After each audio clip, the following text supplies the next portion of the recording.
لا طبعا مش موافق. مش موافق ليه؟ انت مش عاوز بنتك تتجوز؟ اهم حاجه عندي دلوقتي انها تخلص دراستها، وحاجه زي دي ممكن تعطلها. بعدين كل اللي فاضل لها عشان تسيب الجامعه كام شهر يعني. انا مش فاهم هم مستعجلين على ايه.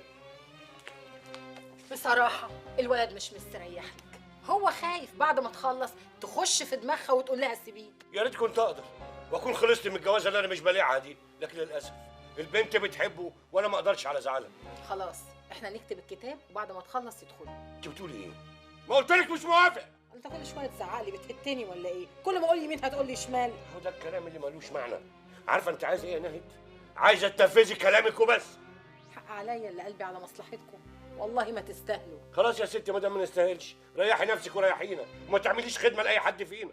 اريح نفسي دلوقتي؟ الله يرحم، ده انت ما كنتش تعرف تروح ولا تيجي من غيري. الحمد لله كبرت واتفطمت وبقيت اعرف الصح من الغلط. يعني انت عيشتك معايا كانت غلط؟ غلط وستين غلط. استريحتي؟ استريحت عشان اتاكدت ان انت اناني وناكر للجميل وما بيطمرش فيك. نهد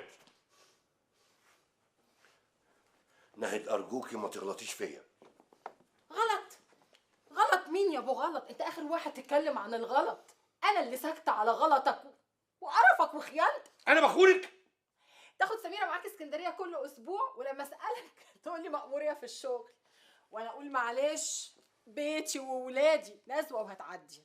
تجيب نسوان المحل اللي انت فاتحه على البحري وانا اقول برضو معلش بيتي وولادي ونزوه وهتعدي. هو انت فاكرني هبله ولا انا نايمه على وداني وما اعرفش ولا انا كبلت وراحت عليا؟ لا يا حبيبي، انا لو سبتك النهارده 1000 واحد يتقدمولي. ده انت اكيد مخك فوت. ما هو ده بقى الكلام اللي انت حاشي بيه دماغ العيال دي. مخها فوت، ما تاخدوش عليها، فوتوا لها منك لله.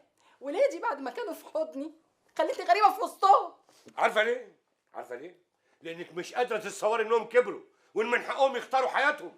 واحده تختار ميكانيكي تحبه وانت تداري عليها، وتختار تدخل ورشه شركه وتسحب الفلوس من ورا اهلها وانت تداري عليها، والواد يختار بنت عدوة امه اللي عايزه تخطف ابوه وانت تداري عليها. حرام عليك، دول في سن محتاجين التوجيه، بس انت توجه ليه؟ هو انت تعبت فيهم؟ طبعا تعبت، بس انت لازم تراعي مشاعرهم عشان يفضلوا يحبوكي. كانوا بيحبوني قبل انت ما تلعب في دماغهم. انا هجيب لك من الاخر، انا ولا عايزاهم يحبوني ولا عايزاك تحبني ولا انتوا كلكم على بعضكم بقيتوا لازمني. خلاص؟ طب انت عايزه ايه؟ يا جماعه مش ممكن السلبيه اللي احنا فيها دي، لازم نعمل حاجه. حاجه زي ايه يعني؟ احنا ندخل لهم ونعيط. بس بلاش هبل، انت حبيبتي يا بت. انا كرهاك، مش طايقه ابص في وشك، من فضلك طلقني.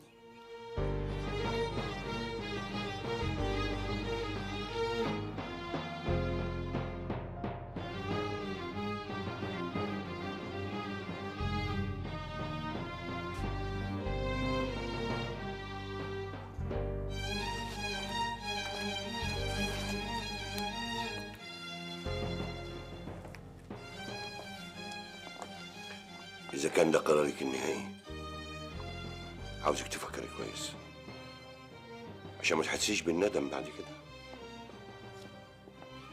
انت بتهددني؟